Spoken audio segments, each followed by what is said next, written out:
इस वीडियो में मैं आपसे बात करूंगा, जैसा कि आप सभी को मालूम है आरपीएससी द्वारा नेक्स्ट मंथ में असिस्टेंट प्रोफेसर एग्जाम आयोजित होने जा रहे हैं। इस बीच मैंने आपके लिए जो सीरीज शुरू की है जिसमें मैं आपको आरपीएससी द्वारा 2025 में पूछे गए राजस्थान जीके के जितने भी क्वेश्चन हैं वो सारे मैं आपको करवा रहा हूं, जिसमें आज पार्ट 8 की चर्चा कर रहा हूं। और पार्ट 8 में मैं आपको टेक्निकल असिस्टेंट एग्जाम जो कि 7 जुलाई 2025 को एग्जाम आयोजित हुआ था उसमें पूछे गए राजस्थान जीके के सभी प्रश्नों के बारे में चर्चा करने जा रहा हूं। वीडियो पसंद आए तो वीडियो को लाइक कीजिए, चैनल जरूर सब्सक्राइब कीजिए, क्योंकि ये एग्जाम तक डेली क्लास आपको इसी समय इस यूट्यूब चैनल पर देखने को मिलेगी। इसके अलावा अगर अभी तक आपने हमारा टेलीग्राम चैनल ज्वाइन नहीं किया है तो लिंक नीचे डिस्क्रिप्शन में दिया हुआ, आप जाके ज्वाइन कर सकते हो। देखो, आप वीडियो को लाइक करोगे, कमेंट करके हमें बताओगे कि वीडियो कैसा लगा, तभी हमें पता चलेगा कि आपको ये सीरीज पसंद आ रही है और हम आपके लिए एग्जाम तक ये सीरीज कंटिन्यू रख सकें। अगर अभी तक आपने 1 से लेकर 7 तक पार्ट नहीं देखे हैं तो प्लेलिस्ट का लिंक नीचे डिस्क्रिप्शन में दे रखा है, आप जाके देख सकते हैं। तो चलिए वीडियो स्टार्ट करते हैं। वीडियो स्टार्ट करने से पहले एक बार वीडियो को लाइक कर लीजिए, चैनल भी जरूर सब्सक्राइब कर लीजिए। टेक्निकल असिस्टेंट एग्जाम 7 जुलाई 2025 को आरपीएससी द्वारा आयोजित हुआ था। उसमें पूछे गए राजस्थान जीके के क्वेश्चन नंबर फर्स्ट है आपके सामने। निम्नलिखित में से कौन सी चित्रकला शैली ढूंढाड़ शैली की ठिकाना कला से संबंधित नहीं है? तो ढूंढाड़ शैली की ठिकाना कला से बात करूं तो वहां से सामोद संबंधित है, ईसरदा भी संबंधित है और जिलाई भी संबंधित है, लेकिन जो रिया है ये आपके संबंधित नहीं है ठिकाना कला से, तो डी आपका करेक्ट आंसर हो जाएगा। अगला क्वेश्चन है, राजस्थान के किस लोक देवता को गोरखनाथ का समकालीन माना जाता है? पाबूजी, तेजाजी, गोगाजी, देवनारायण जी। तो राजस्थान के लोक देवता गोगाजी को गोरखनाथ का समकालीन माना जाता है, सी आपका करेक्ट आंसर हो जाएगा। अगला क्वेश्चन है, बिजोलिया किसान आंदोलन किस संस्था के द्वारा चलाया गया था? राजस्थान किसान सभा, राजस्थान सेवा संघ, सर्वहितकारिणी सभा, मारवाड़ लोक परिषद। तो बिजोलिया किसान आंदोलन की बात करूं तो ये आपके राजस्थान सेवा संघ संस्था के द्वारा चलाया गया था, बी आपका करेक्ट आंसर हो जाएगा। अगला क्वेश्चन है, गौरी नृत्य से जुड़ा निम्न में से कौन सा कथन है वो सत्य नहीं है, वो आपको बताना है। यानी कि गौरी नृत्य है उससे जुड़ा सत्य कथन कौन सा नहीं है वो आपको बताना है। पहला दे रखा है, नृत्य में भाग लेने वाले लोग नंगे पांव रहते, ये एकदम बात सही है। दूसरा है, नृत्य में भाग लेने वाले दिन में एक बार भोजन करते, ये बात भी सही है। तीसरा, इस नृत्य में भाग लेने वाला 1.25 महीने तक अपने घर व परिवार को त्याग देते, ये बात भी सही है। चौथा है, गौरी मंचन में लगभग 21 अलग अलग कहानियां नृत्य और गीतों द्वारा बताई जाती, ये गलत है। ये गलत क्यों है? क्योंकि गौरी नृत्य में गौरी मंचन में लगभग 21 के जगह 8 से 9 कहानियां हैं, वो अलग अलग नृत्य और गीतों द्वारा बताई जाती हैं। यहाँ पर 21 दे रखा जो कि गलत है, तो डी आपका करेक्ट आंसर हो जाएगा। अगला क्वेश्चन है, संयुक्त राजस्थान में किशनगढ़ राज्य का विलय किस वर्ष हुआ था? 1948, 1949, 1950, 1956। तो संयुक्त राजस्थान में किशनगढ़ राज्य का जो विलय हुआ वो आपके 1948 में हुआ था, ए आपका करेक्ट आंसर हो जाएगा। अगला क्वेश्चन है आपके सामने, राजस्थान के आदिवासी पर्वतीय क्षेत्रों के पटेलिया, बिचियों और लालर लोकगीतों के गायन के समय कौन सा लोकवाद्य बजाया जाता है? अलगोजा, एकतारा, मादल या सारंगी। तो इसमें आपका राइट आंसर हो जाएगा, राजस्थान के आदिवासी पर्वतीय क्षेत्रों के पटेलिया, बिचियों और लालर लोकगीतों के गायन के समय मादल लोकवाद्य बजाया जाता है, सी आपका करेक्ट आंसर हो जाएगा। अगला क्वेश्चन है, राजस्थानी भाट परंपरा में 52 युद्धों का नायक किसे कहा जाता है? आपके पास ऑप्शन है मालदेव, रावगंगा, उदयसेन, चंद्रसेन। तो राजस्थानी भाट परंपरा में 52 युद्धों का जो नायक है वो मालदेव को कहा जाता है, यानी कि ए आपका करेक्ट आंसर हो जाएगा। अगला क्वेश्चन है, निम्नलिखित में से मेवाड़ के प्रजामंडल आंदोलन के विषय में कौन सा कथन असत्य है वो आपको बताना है। पहला है कि माणिक्यलाल वर्मा ने मेवाड़ का वर्तमान शासन नामक पुस्तिका प्रकाशित कर शासन की कटु आलोचना की है, ये बात सही है। दूसरा, कांग्रेस के हरिपुरा सत्र के बाद मेवाड़ में 1938 को प्रजामंडल की स्थापना की गई, ये बात भी सही है। तीसरा है कि उत्तरदायी शासन की मांग करने पर महाराणा ने मेवाड़ प्रजामंडल को गैर कानूनी संस्था घोषित कर दिया, ये बात भी सही है। चौथा है, महाराणा ने भारत की स्वतंत्रता प्राप्ति तक प्रजामंडल की गतिविधियों को प्रतिबंधित रखा, ये गलत है। तो डी आपका करेक्ट आंसर हो जाएगा जो कि असत्य है। अगला क्वेश्चन है आपके सामने, राजस्थान में किस निर्गुणी संप्रदाय के प्रमुख सिद्ध कहलाते हैं? निरंजनी संप्रदाय, विष्णुई संप्रदाय, रामसनेय संप्रदाय, जशनाती संप्रदाय। तो इसमें आपका राइट आंसर हो जाएगा राजस्थान में जशनाती संप्रदाय के प्रमुख सिद्ध कहलाते हैं, यानी कि डी आपका राइट आंसर हो जाएगा। निम्नलिखित में से कौन सा राजस्थानी काव्य 1857 को दस्तावेजी काव्य कहलाता है? सदाशिव राज रत्नाकर, सूर्यमल मिश्रण वीर सतसई, करणीदान सूरज प्रकाश, वीरबान राज रूपक। तो इसमें आपका राइट आंसर हो जाएगा सूर्यमल मिश्रण वीर सतसई है, ये राजस्थानी काव्य 1857 का दस्तावेजी काव्य कहलाता है। बी आपका करेक्ट आंसर हो जाएगा। अगला क्वेश्चन है आपके सामने, उस चौहान राजा का क्या नाम था जिसने पुष्कर में वराह मंदिर का निर्माण करवाया था? सोमेश्वर, अजयराज, विग्रहराज चतुर्थ, अणोराज। तो इसमें आपका राइट आंसर हो जाएगा चौहान राजा अणोराज है जिसने पुष्कर में वराह मंदिर का निर्माण करवाया था। डी आपका करेक्ट आंसर हो जाएगा। अगला क्वेश्चन है, निम्नलिखित में से कौन सा युग में सुमिलित नहीं है? एक साइड लेखक है और दूसरी साइड रचना दे रखी है, कौन सा सुमिलित नहीं है वो आपको बताना है। जैसे जोगीदास, वर्सलपुरगढ़ विजय, माधोदास चरण, राम रासो की रचना सही है, डाडी बादर का वीरमायण ये भी सही है, महेश दासोत का रतन जस प्रकाश ये गलत है क्योंकि इसका जगह खिड़िया हो जाएगा। तो डी आपका करेक्ट आंसर हो जाएगा। गुर्जर प्रतिहार शैली का अंतिम व सबसे भव्य मंदिर कौन सा है? किराड़ू का सोमेश्वर मंदिर, ओशिया का विष्णु मंदिर, नीलकंठेश्वर मंदिर पारानगर, सीकर के पास हर्षनाथ मंदिर। तो गुर्जर प्रतिहार शैली का अंतिम व सबसे भव्य मंदिर कौन सा है? किराड़ू का सोमेश्वर मंदिर, ये आपका राइट आंसर हो जाएगा। रांगड़ी बोली किस भाषा की उपबोली है? मालवी, हाड़ौती, ढूंढाड़ी, अहिरवाटी। तो रांगड़ी बोली आपके मालवी भाषा की उपबोली है, ये आपका राइट आंसर हो जाएगा। राजस्थान में मध्य पाषाण युगीन मानव कंकाल कहाँ से प्राप्त हुआ है? विराटनगर, तिलवाड़ा, गणेश्वर, बागोर। तो राजस्थान में मध्य पाषाण युगीन मानव कंकाल है वो आपके बागोर से प्राप्त हुआ है। डी आपका करेक्ट आंसर हो जाएगा। अगला क्वेश्चन है, 2011 की जनगणना के अनुसार राजस्थान में अनुसूचित जाति की दशावधि जनसंख्या वृद्धि दर कितनी थी? 25.6%, 26.1%, 26.8%, 27.2%। तो इसमें आपका राइट आंसर हो जाएगा 2011 की जनगणना के अनुसार राजस्थान में अनुसूचित जाति की दशावधि जनसंख्या वृद्धि दर है वो आपकी थी 26.1%, यानी कि बी आपका राइट आंसर हो जाएगा।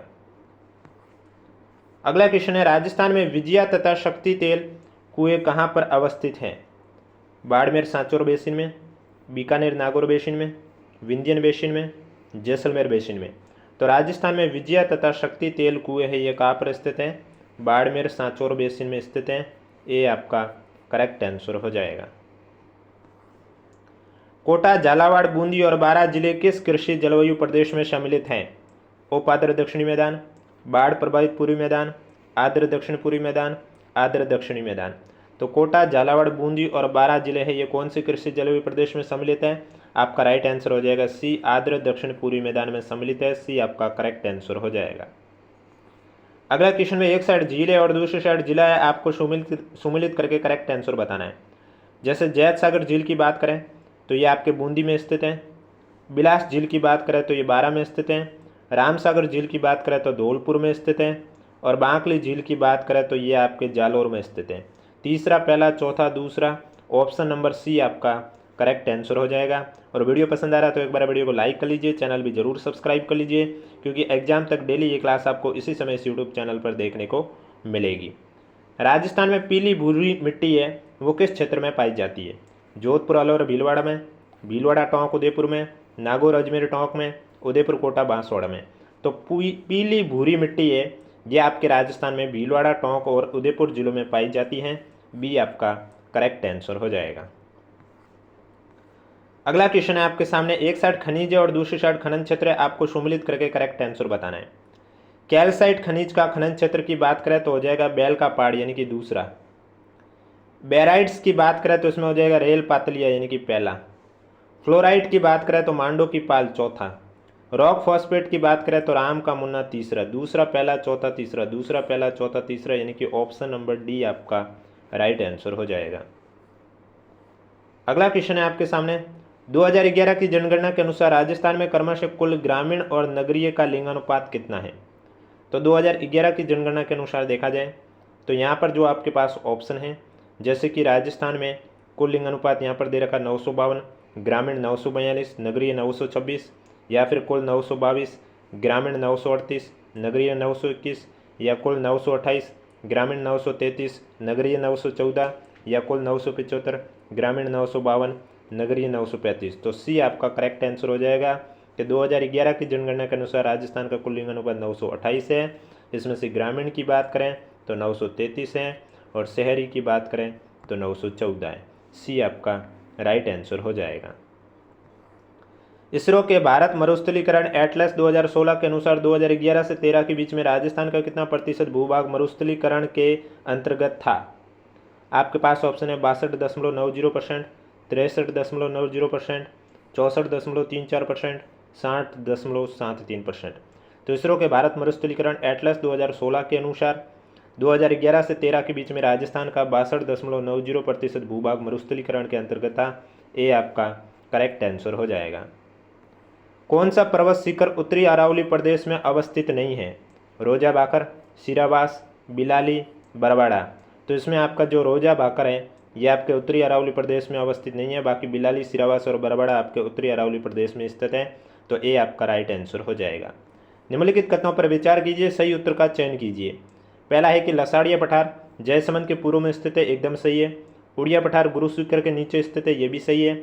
मुकुंदरा की पहाड़ियाँ कोटा और बूंदी जिले के मध्य स्थित है, ये गलत है, क्योंकि मुकुंदरा की पहाड़ियाँ हैं वो कोटा, बूंदी, झालावाड़ और चित्तौड़गढ़ इन जिलों में फैली हुई है। तो यहाँ तो लिखा हुआ है कि कोटा बूंदी के मध्य स्थित है, जो कि गलत है, क्योंकि ये आपके कोटा, बूंदी, झालावाड़ और चित्तौड़गढ़ जिलों में फैली हुई है। इस वजह से ए और बी राइट है, सी गलत है। इसका मतलब करेक्ट आंसर आपका सी हो जाएगा। नेक्स्ट क्वेश्चन है आपके सामने, निम्नलिखित में से कौन सा युग में सुमिलित नहीं है? एक साइड सूती वस्त्र है और दूसरी साइड केंद्र दे रखे हैं। जैसे कि शार्दुल टेक्सटाइल मिल श्रीगंगानगर एकदम सही है। राजस्थान टेक्सटाइल मिल भवानी मंडी सही है। उमेद मिल्स पाली, देखो उमेद पैलेस जोधपुर में, यहाँ उमेद मिल्स का पूछा जो कि पाली में है। मेवाड़ टेक्सटाइल मिल्स उदयपुर, ये गलत है, क्योंकि मेवाड़ टेक्सटाइल मिल आपके कहाँ पर है? भीलवाड़ा में। इस वजह से ए आपका गलत आंसर हो जाएगा। तो ए आपका राइट आंसर हो जाएगा, जो कि सुमिलित नहीं है।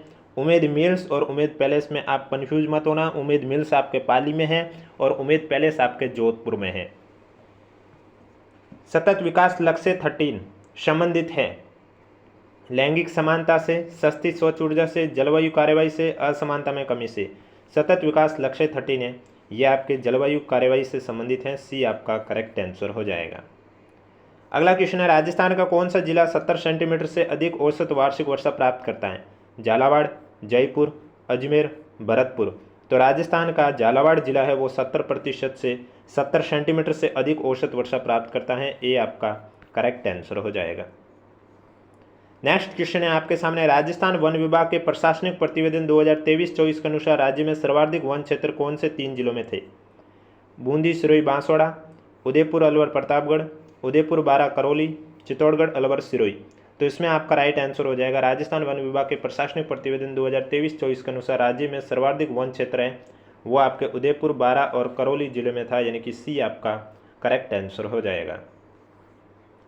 आर्थिक समीक्षा 2024-25 के अनुसार वर्ष 2023-24 में राजस्थान में कुल बेरोजगारी दर कितनी थी?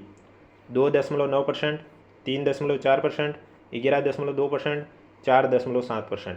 तो आर्थिक समीक्षा 2024-25 के अनुसार वर्ष 2023-24 में राजस्थान में कुल बेरोजगारी दर है वो आपके 4.7% थी, यानी कि डी आपका करेक्ट आंसर हो जाएगा। अगला क्वेश्चन है, मई 2025 में मरु पारदर्शी केंद्र जोधपुर द्वारा भारतीय प्राणी संरक्षण के 110वें वर्ष के उपलक्ष्य में आयोजित हैकाथॉन में राष्ट्रीय स्तर पर चयनित कितनी टीमों ने भाग लिया? 16, 21, 25, 11। तो इसमें आपका राइट आंसर हो जाएगा। मई 2025 में मरु पारदर्शी केंद्र जोधपुर द्वारा भारतीय प्राणी संरक्षण के 110वें वर्ष के उपलक्ष्य में आयोजित हैकाथॉन में राष्ट्रीय स्तर पर चयनित टीमों ने भाग लिया, वो चयनित टीमें 11 है, यानी कि डी आपका करेक्ट आंसर हो जाएगा। अप्रैल 2025 में राजस्थान का पहला अंतर्राष्ट्रीय आर्टिफिशियल इंटेलिजेंस रोबोटिक्स संस्थान निम्नलिखित शहरों में से किसमें प्रारंभ हुआ? जयपुर, कोटा, जोधपुर, उदयपुर। तो अप्रैल 2025 में राजस्थान का पहला अंतर्राष्ट्रीय आर्टिफिशियल इंटेलिजेंस रोबोटिक्स संस्थान है वो आपके जयपुर शहर में प्रारंभ हुआ। ये आपका राइट आंसर हो जाएगा। राजस्थान राज्य औद्योगिक विकास निवेश निगम लिमिटेड की प्रत्यक्ष आवंटन योजना 2025 के संबंध में निम्नलिखित कथनों पर विचार कीजिए और सही विकल्प का चयन कीजिए कि इसमें कौन सा सही विकल्प है। पहला है, यह योजना केवल उन उद्यमियों पर लागू है जिन्होंने rising Rajasthan global investment summit 2024 के संदर्भ में उक्त पॉलिसी लागू होने की तिथि तक मेमोरेंडम ऑफ अंडरस्टैंडिंग निष्पादित किया है, यानी कि MOU किया है। तो कथन फर्स्ट तो सत्य है। इस योजना में चिन्हित औद्योगिक क्षेत्रों में भूखंडों का आवंटन आरक्षित दर के 80% पर किया जाएगा, जो कि गलत है। तो केवल कथन ए सही है, यानी कि डी आपका राइट आंसर हो जाएगा। अगला क्वेश्चन है कि निम्नलिखित में से किसने खेलो इंडिया यूथ गेम्स 2025 में 20 किलोमीटर साइकिलिंग में राजस्थान के लिए स्वर्ण पदक जीता है। आपके पास ऑप्शन है रुक्मणी, मंजू चौधरी, तनु चंद्रा, ऋषिका। तो खेलो इंडिया यूथ गेम्स 2025 में 20 किलोमीटर साइकिलिंग में राजस्थान के लिए मंजू चौधरी ने स्वर्ण पदक जीता था। सी आपका करेक्ट आंसर हो जाएगा। वेदांता की राजस्थान स्थित सहायक कंपनी हिंदुस्तान जिंक लिमिटेड ने मई 2025 में राजस्थान के निम्नलिखित में से किस संरक्षण रिजर्व का कायाकल्प करने के लिए वन विभाग के साथ एक समझौते ज्ञापन पर हस्ताक्षर किया है। आपके पास ऑप्शन है खेतड़ी, बागदरा, रामगढ़, बिसलपुर। तो वेदांता की राजस्थान स्थित सहायक कंपनी हिंदुस्तान जिंक लिमिटेड ने मई 2025 में राजस्थान के बागदरा संरक्षण रिजर्व का कायाकल्प करने के लिए वन विभाग के साथ एक समझौते ज्ञापन पर हस्ताक्षर किया है। सी आपका करेक्ट आंसर हो जाएगा। अगला क्वेश्चन है, मई 2025 में आयोजित प्रथम खेलो इंडिया बीच गेम्स में किस राज्य ने शीर्ष स्थान हासिल किया। गोवा, मणिपुर, महाराष्ट्र, नागालैंड। तो मई 2025 में आयोजित प्रथम खेलो इंडिया बीच गेम्स में जो शीर्ष स्थान हासिल किया था वो आपका मणिपुर राज्य था। सी आपका करेक्ट आंसर हो जाएगा। नेक्स्ट क्वेश्चन है, मई 2025 में ब्राजील में आयोजित 9वीं ब्रिक्स मंत्रियों की बैठक में भाग लेने वाले नए सदस्य देश है। अब ये इंडिया का क्वेश्चन है, तो इसमें डायरेक्ट आंसर बता देता हूँ। मिस्र, इथियोपिया, ईरान, इंडोनेशिया, सऊदी अरब, संयुक्त अरब अमीरात। इंटरनेशनल क्वेश्चन है, बी आपका राइट आंसर हो जाएगा। आपदा प्रबंधन में उत्कृष्ट कार्य के लिए संस्थागत श्रेणी में सुभाष चंद्र बोस आपदा प्रबंधन पुरस्कार 2025 प्रदान किया गया है। तो इसमें भी डायरेक्ट आंसर बता देता हूँ। भारतीय राष्ट्रीय महासागर सूचना सेवा केंद्र Hyderabad. 1-2 question current affair India और अंतर्राष्ट्रीय करंट अफेयर आ चुके हैं। कौन सा एक देश विश्व पर्यावरण दिवस 2025 के वैश्विक समारोह का मेजबान है। तो इसमें आपका कोरिया गणराज्य। सी आपका करेक्ट आंसर हो जाएगा। और आज का लास्ट क्वेश्चन है, 8 से 11 अक्टूबर 2025 तक आयोजित होने वाले इंडिया मोबाइल कांग्रेस 2025 के 9वें संस्करण की थीम क्या थी। Innovate to transform. डी आपका राइट आंसर हो जाएगा। तो ये थे आज के क्वेश्चन जो कि आपके RPSC द्वारा टेक्निकल असिस्टेंट 7 जुलाई 2025 में जो एग्जाम आयोजित हुआ था उसमें पूछे गए राजस्थान जीके के क्वेश्चन थे। वीडियो पसंद आए तो वीडियो को लाइक कीजिए, चैनल जरूर सब्सक्राइब कीजिए। इसके अलावा अगर अभी तक आपने हमारा टेलीग्राम चैनल ज्वाइन नहीं किया है तो लिंक नीचे डिस्क्रिप्शन में दिया हुआ है। डेली ये क्लास आपको इसी समय इस यूट्यूब चैनल पर देखने को मिलेगी, इसलिए चैनल सब्सक्राइब के साथ नोटिफिकेशन भी ऑन रखें। और अगर अभी तक आपने 1 से लेकर यानी कि आज 8 पार्ट करवाया है, 1 से लेकर 7 तक पार्ट की प्लेलिस्ट नहीं देखी है तो प्लेलिस्ट का लिंक नीचे डिस्क्रिप्शन में दिया हुआ, आप जाके देख सकते हो।